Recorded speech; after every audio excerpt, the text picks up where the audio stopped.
saya kok nggak pernah lihat ada kampanye masif yang dilakukan oleh partai politik melarang calonnya untuk tidak melakukan politik uang. Kalau misalnya melakukan praktek politik uang, si kader akan dipecat atau diganti misalnya begitu. Itu nggak muncul tuh nanti. Artinya apa? Partai politik juga melakukan tanda kutip pembiaran tuh politik uang yang dilakukan oleh kader-kadernya, gitu ya.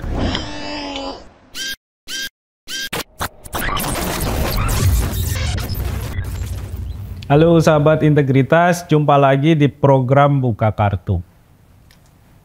Kali ini kita akan ngobrol soal politik uang. Kenapa politik uang? Karena ini menjelang pemilu 2024 dan masalah ini ada di berbagai event politik ya, terutama pemilihan. Baik itu pemilihan kepala desa, pemilihan kepala daerah, pemilihan anggota legislatif, dan nanti juga akan ada pemilihan presiden dan pemilihan pemilu serentak ya di 2024. Nah, pertanyaannya ini akan bisa diselesaikan nggak oleh kita sebagai negara? Karena politik uang itu selama ini dianggap menggerogoti kualitas demokrasi kita. Dengan politik uang, pejabat publik terpilih tentu bukanlah pejabat yang terbaik, yang mungkin juga tidak punya integritas sehingga juga merusak agenda-agenda pembangunan. Nah, kita akan ngobrol soal ini dengan Emerson Yunto. Ya. Dari Visi Integritas. Halo bro, apa kabar? Baik, Pak Tan. Son, Ya. politik uang, bedanya sama korupsi itu apa?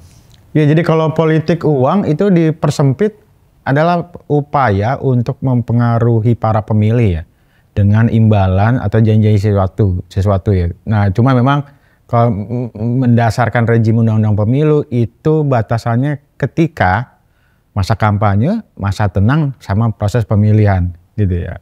Nah, kalau korupsi itu kan semuanya. Jadi artinya tidak membatasi soal waktunya ya, tempus waktu terjadi ya. Jadi mau pemilu, tidak pemilu, kalau itu melibatkan penyelenggara negara, atau itu menimbulkan kerugian keuangan negara, atau praktek suap menyuap yang melibatkan penyelenggara negara, itu bisa dijerat dengan undang-undang korupsi. Nah, ini yang kemudian menjadi menarik di diskusi kita gitu ya. Kan isu soal politik uang itu sebenarnya itu nggak hanya terjadi di proses pemilihan. Jadi kalau kita lihat di beberapa kasus-kasus korupsi besar, khusus yang melibatkan kepala daerah, melibatkan partai politik, itu uang-uang untuk masuk ke partai politik tertentu, penyiapan itu bahkan jauh sebelum misalnya dia maju sebagai peserta pemilihan baik kepala daerah maupun juga anggota legislatif, bahkan juga pemilihan presiden dan juga wakil presiden.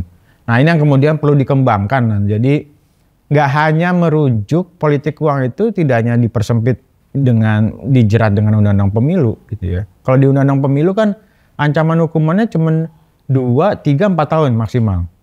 Tidak ada minimalnya gitu ya. Ini beda dengan korupsi. Undang-undang korupsi ada minimal 1 tahun. Undang-undang pemilu itu karena tidak ada minimalnya gitu ya, si pelaku bisa dihukum misalnya cuma hitungan hari, bulan gitu ya. Dan itu tidak akan memberikan efek jera buat para pelakunya.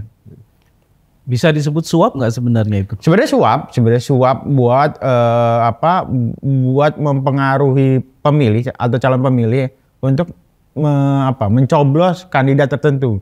Problemnya adalah kalau dia bukan penyelenggara negara, ASN gitu atau pejabat publik atau incumbent gitu, dia nggak bisa dijerat dengan undang-undang korupsi.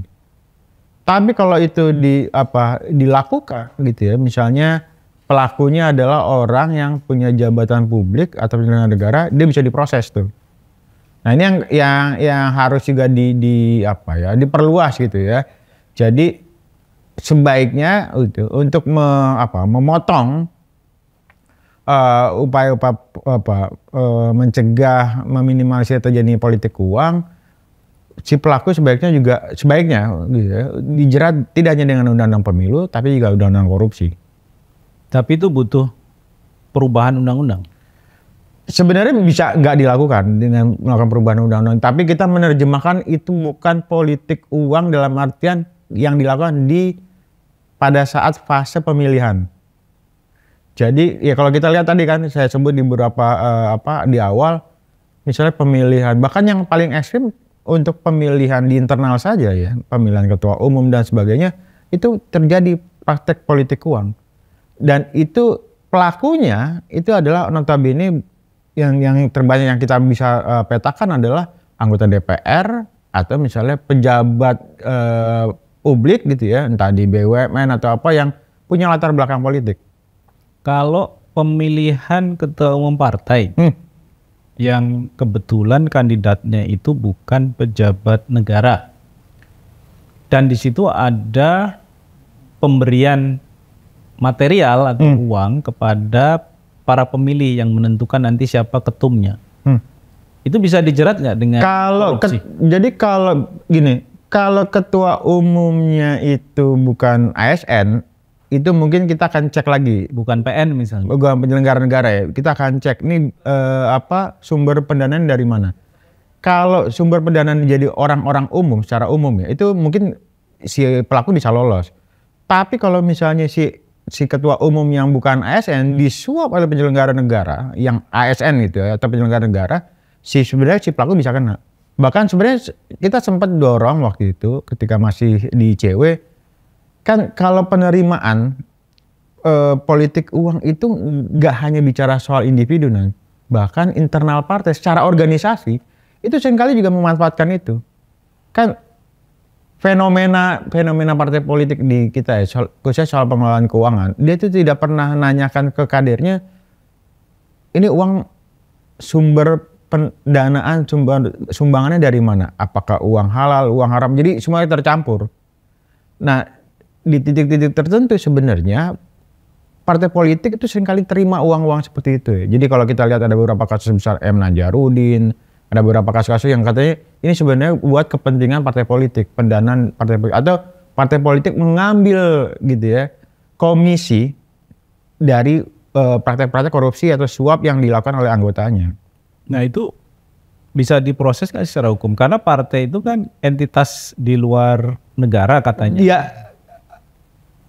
Undang-undang korupsi sebenarnya yang sekarang berlaku 3199 2001 sebenarnya bisa menjerat pelaku tidak hanya subjek orang tapi badan hukum. Partai politik badan hukum harusnya juga bisa diproses tuh. Bahkan misalnya kalau merujuk ke kalau terima uang dari negara secara ilegal. Bukan. Jadi dia kalau terima dana-dana dari dana korupsi misalnya korupsi itu sebenarnya bisa dijerat dengan misalnya undang-undang korupsi atau undang-undang pencucian uang karena subjeknya badan hukum. Nah cuma sampai saat ini belum ada terobosan gitu ya. Jadi mungkin penegak hukum belum menjadikan ini sebagai isu yang bisa dikembangkan gitu ya. Untuk misalnya menjerat pelaku yang notabene adalah badan hukum dan partai politik. Kembali ke soal politik uang ya.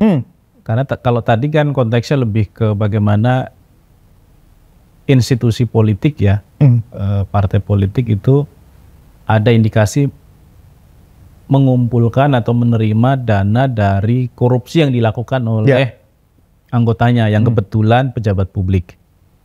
Nah kalau balik lagi ke isu politik uang, kita kan juga punya dua aturan main yang berbeda ya. Ya, korupsi dan pemilu. Meskipun dia bentuknya suap, tapi yang satu dijerat dengan Undang-Undang Tipikor kalau itu melibatkan penyelenggara negara, yang satu karena di konteks pemilu disebut pidana pemilu. Betul, pidana pemilu.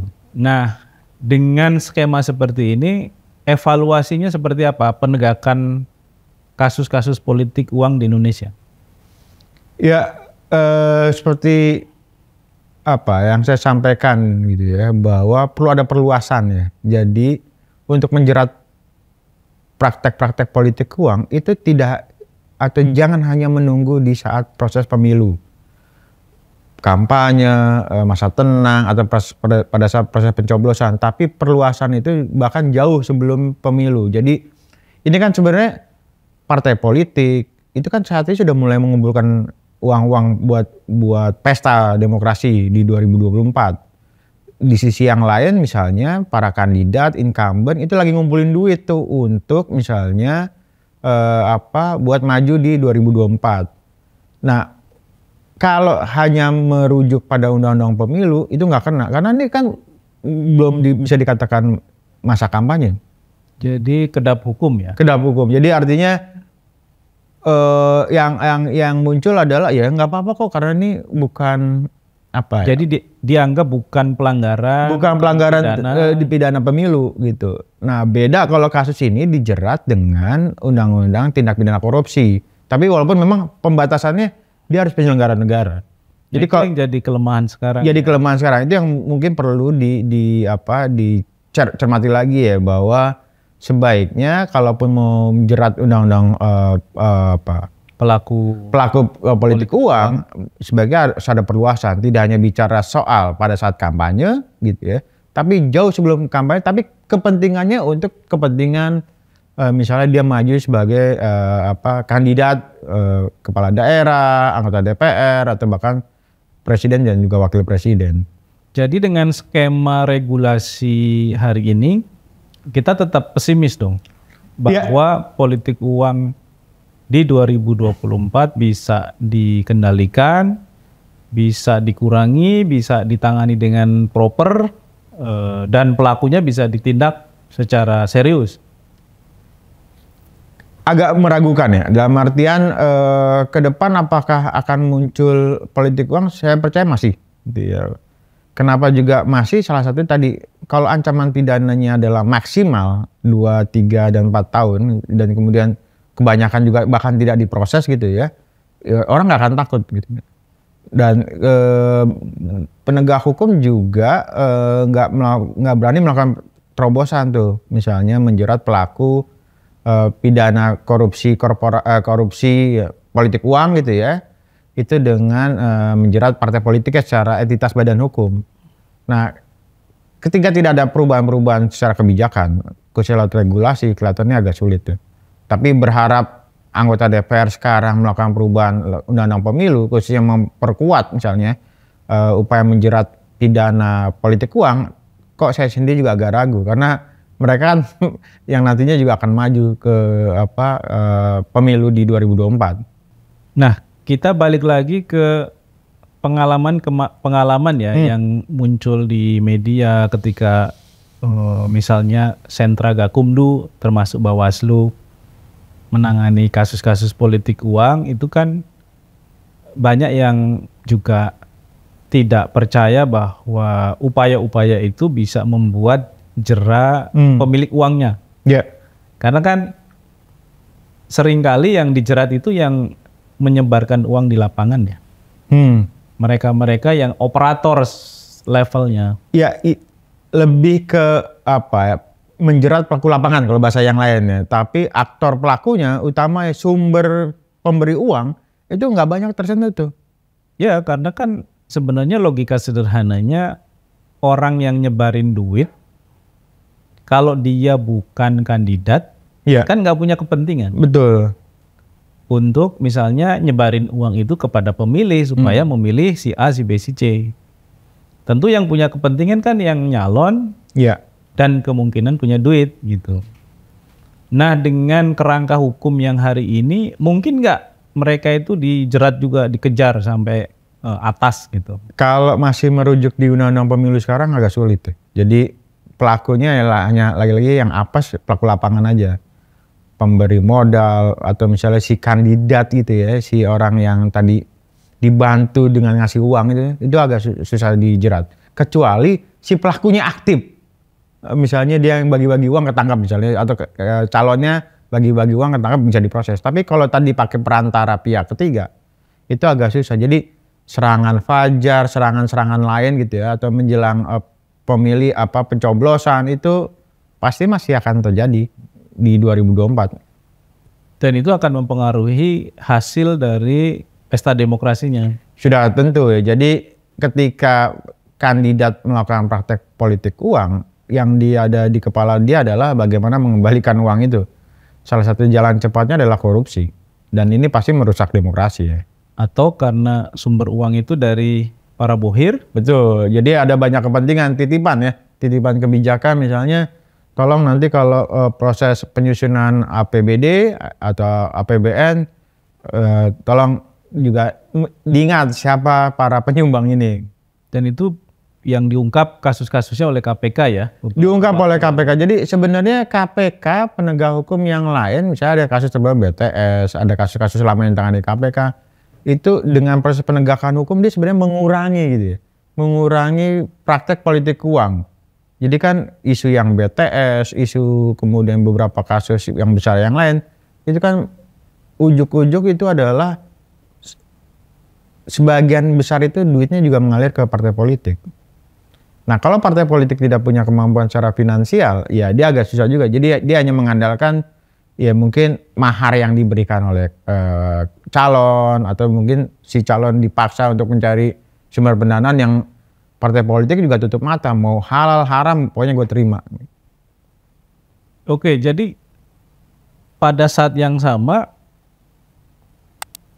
Bawaslu atau penegak hukum tidak bisa ngejar atau seringkali sulit ya mengejar owner dari uangnya, kandidatnya. Kemudian juga meskipun proses hukumnya sedang berjalan, tiba-tiba selesai pemilunya kan juga nggak bisa diproses lebih lanjut. Betul. Makanya yang juga kita perlu dorong misalnya di Undang-Undang Pemilu, kalaupun dilakukan proses perubahan, walaupun saya nggak yakin ya, itu ada mulai pelibatan PPATK dan juga KPK ketika ada indikasi-indikasi politik uang ini berasal dari uang-uang hasil korupsi misalnya begitu. Jadi si pelaku tidak didobel tuh, tidak hanya menjerat si pelaku lapangan, tapi aktor pemberi modal, kemudian si pelaku yang memberikan uang kepada pihak perantara atau orang lapangan, itu bisa dijerat. Oke, terakhir Son, ini kan karena sistemnya, sistem pengawasan ya, sistem penegakan hukumnya kan masih punya keterbatasan yang cukup signifikan gitu ya dalam memberantas politik uang. Sementara kita tahu politik uang ini kan seperti dia itu seperti merajalela ya di berbagai event-event pemilihan, termasuk bahkan pemilihan kepala desa aja itu sudah seringkali muncul kasus ada politik uang gitu, dan nilai per suaranya juga menjadi lebih besar kan, kadang-kadang bisa sampai 100.000, bahkan lebih ya, 100.000 bahkan tergantung gitu ya. Nah ini kira-kira dengan situasi seperti ini kita bisa apa? Jadi yang pertama ada beberapa ya layer ya. Pertama, kesadaran politik masyarakat juga harus diingatkan, jangan tergoda dengan praktek penerimaan uang-uang untuk misalnya. Tapi kan mereka butuh uang untuk kantong-kantong tertentu ya, yang ekonominya misalnya kesulitan. Ya satu sisi betul ada yang butuh uang, tapi sisi yang lain edukasi-edukasi yang menarik. Misalnya kita bisa lihat tuh, jangan mau terima uang 100.000, kalau itu dikalkulasikan dengan 5 tahun kok cuma dapat hitungannya rupiah di bawah 1.000 atau di bawah 1.000 rupiah per hari begitu. Jadi jangan gadaikan suara pemilihanmu dengan uang kan begitu ya. Menurutku ini perlu juga disadarkan pertama. Kemudian yang kedua, di partai politik juga harus dibangun soal kesadaran menolak melakukan praktek politik uang. Kan yang kita lihat tuh nggak pernah tuh ada istilahnya, saya kok nggak pernah lihat ada kampanye masif yang dilakukan oleh partai politik melarang calonnya untuk tidak melakukan politik uang. Kalau misalnya melakukan praktek politik uang, si kader akan dipecat atau diganti misalnya begitu. Itu nggak muncul tuh nanti. Artinya apa? Partai politik juga melakukan tanda kutip pembiaran tuh politik uang yang dilakukan oleh kader-kadernya, gitu ya.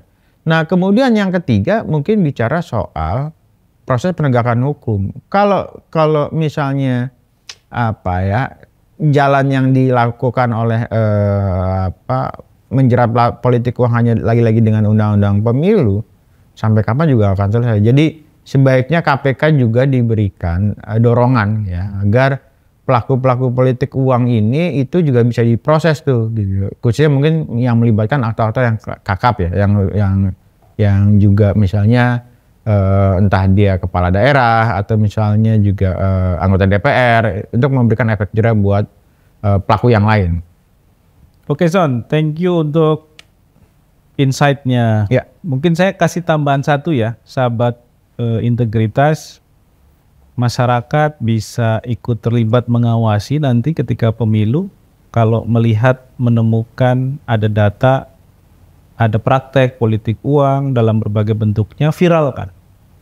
Ya, karena dengan itu kemudian kita bisa mendapatkan banyak informasi, masyarakat lain juga mendapatkan informasi dan tekanan untuk menangannya juga menjadi lebih besar. Politik uang adalah sesuatu yang masih akan terus terjadi sepertinya di 2024.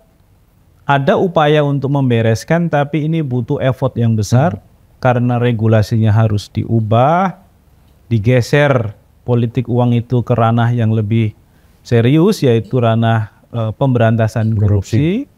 Yang ini membutuhkan juga ada para champion di DPR, di eksekutif ya, untuk mereformasi ketentuan-ketentuan yang sekarang ada. Tanpa itu sepertinya demokrasi kita akan semakin rusak, demokrasi kita akan semakin membusuk, dan kita akan mendapatkan pemimpin-pemimpin yang selalu akan menggerogoti sumber daya ekonomi kita. Sekian dulu sahabat integritas, kita jumpa lagi di lain waktu.